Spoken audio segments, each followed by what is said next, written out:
Soros pushes U.S.-China partnership to prevent World War. Billionaire financier and close Obama ally George Soros, who in 2009 called for the brutal communist regime ruling mainland China to own what he referred to as the New World Order, is now claiming that the Obama administration he helped put in power must make a bona fide attempt at forging a strategic partnership with China. If such an alliance fails to materialize, and soon, the statist self-styled philanthropist warned that another world war may be just around the corner. Citing Obama as pseudo-treaty with dictator Xi Jinping on climate change as a model approach, Soros expressed hope that Obama's final year in office could be exploited to form the strategic partnership he envisions with Beijing. The supposed rationale for it all, Soros argued in his essay this month in the New York Review of Books, can be largely summed up as imposing world order and containing Russia as Vladimir Putin, himself an important player in the emerging world order. In essence, under the guise of stopping Putin, Soros demanded a more draconian European Union superstate, an empowered communist-led Beijing with increased influence over global governance, further strengthening of globalist institutions such as the International Monetary Fund, even more power for out-of-control central bankers, accelerating the subversion of U.S. sovereignty with pseudo-free trade regimes, though his would include Beijing from the start, and a broad range of policies on the longtime globalist-agenda wish list. Soros presents two basic false choices for America: essentially capitulate to Beijing and form a partnership with the mass-murdering dictatorship, or face a world war against Communist China, Moscow, and other powers. A strategic partnership between the U.S. and China could prevent the evolution of two power blocs that may be drawn into military conflict, Soros speculated, summarizing the underpinnings of much of his argument. Russian aggression needs to be firmly resisted. By contrast, China needs to be encouraged by offering a more constructive alternative to avoid the route of military aggression.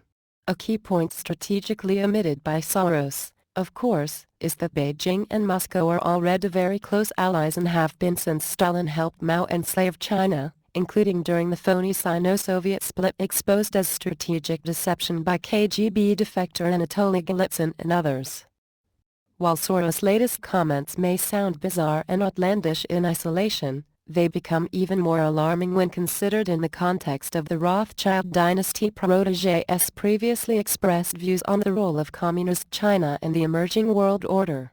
Speaking to the Financial Times in 2009 about what Obama should discuss while in Beijing, Soros declared that the United States and the US dollar were on their way down and that the Communist Party regime must step up to the plate.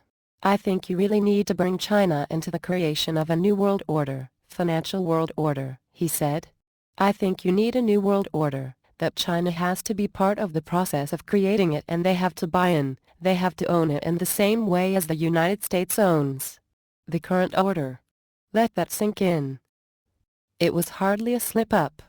The next year, while receiving the Globalist of the Year award from the Canadian International Council, Soros again called for China's participation in the emerging global governance regime. "They have now got to accept responsibility for world order and the interests of other people as well," he declared. In short, Soros foresees a giant role for the ruthless tyrants in Beijing in what he and numerous other globalist bigwigs have described as the New World Order. In his latest screed, Soros reiterated those views, though not quite as bluntly.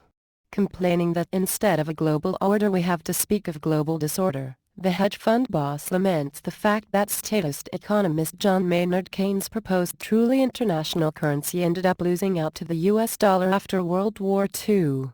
He also claims, absurdly, that both the Democrat and Republican parties have continued to emphasize American sovereignty and rarely agreed on subordinating it to international obligations.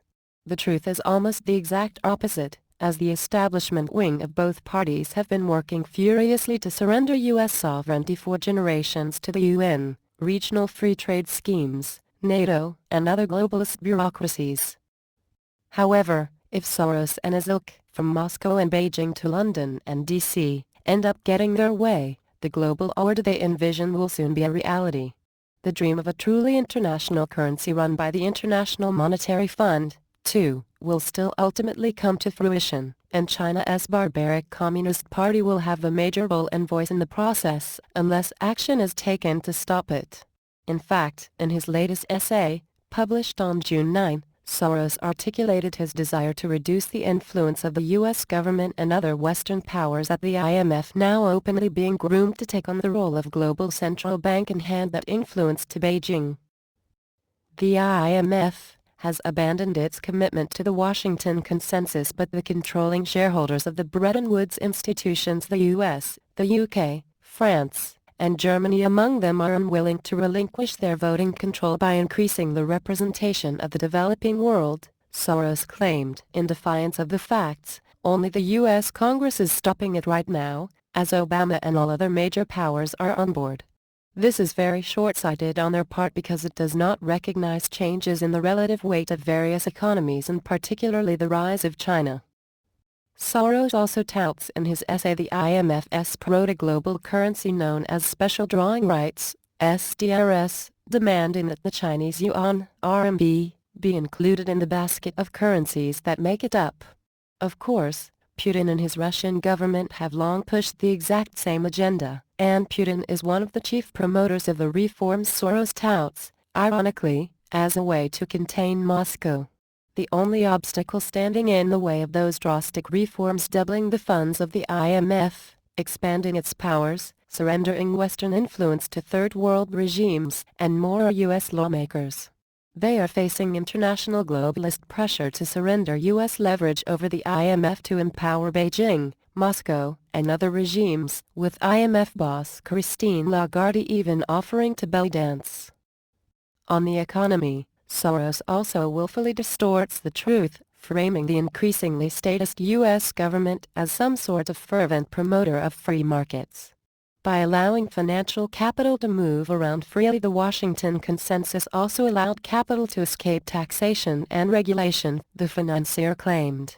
As Soros knows full well, however, the opposite is again closer to the truth, with the IRS demanding tribute from Americans and even green card holders no matter where in the world they live, invest or work. Almost incredibly, Soros proceeds to lambast his imaginary world where capital is free from taxation and regulation as a triumph for market fundamentalism. Again, the opposite is closer to the truth. He even credits former Federal Reserve boss Ben Helicopter Bernanke and his lawless and outlandish flooding of the global economy with trillions of new debt-based fiat dollars, with allegedly saving the global economy from the fiasco the Federal Reserve played a key role in creating. On dealing with Beijing, Soros threatened the United States with the prospect of war if it does not support Beijing. The U.S. government, he warned, could, of course, obstruct China's progress, but that would be very dangerous. President Xi Jinping has taken personal responsibility for the economy and national security. If his market-oriented reforms, fail, he may foster some external conflicts to keep the country united and maintain himself in power, Soros opined.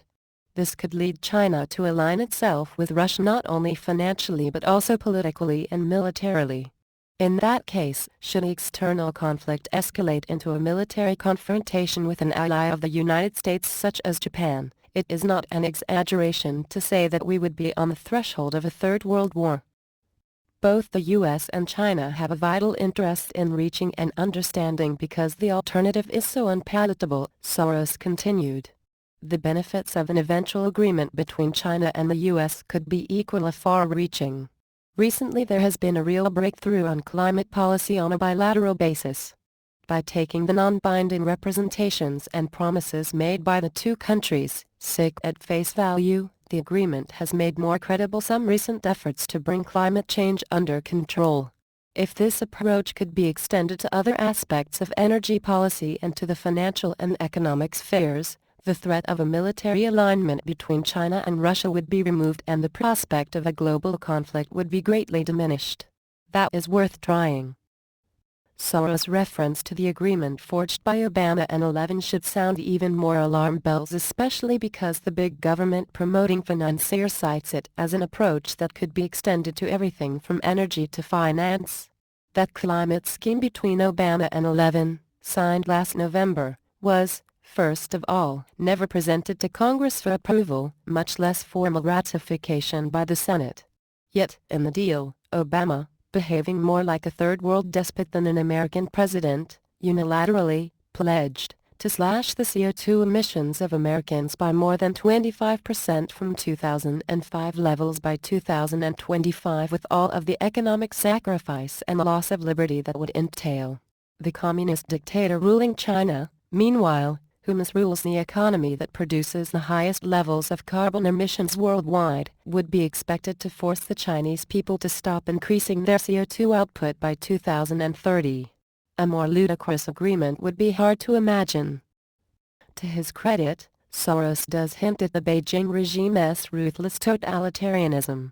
People have to walk within a grid. Those who transgress the red lines may fall into the hands of the security apparatus and disappear without a trace, he observed, speaking of the bounds within which Chinese, even those within the ruling hierarchy, must keep their opinions. However, contrast that sentiment with one expressed by Soros in 2010. Today, China has a better functioning government than the United States, he said. Let that sink in, too. As the communist Chinese regime continues to brutally oppress the people of China while drastically expanding its influence over global governance with Western globalist support, Soros' comments should serve as a wake-up call to the American people about where all of this is going. In a recent cover story package, the New American magazine exposed Beijing's Western-backed takeover of key United Nations agencies and other globalist institutions, along with its creation of numerous other tentacles adding to the emerging global governance regime. The two-part series also exposed the Chinese dictatorship as ongoing and savage tyranny. The scheme advanced by Soros to have the United States form a strategic partnership with the autocracy responsible for murdering more human beings than any other entity in human history should be laughed out of the room, along with the equally ridiculous argument by globalist conservatives that crushing U.S. sovereignty and self-government with the Beijing-backed Trans-Pacific Partnership, TPP, will help contain Beijing. Unfortunately, though, unless the American people get educated on the growing threat, the globalist manipulation of public opinion could eventually see such grotesque ideas become reality.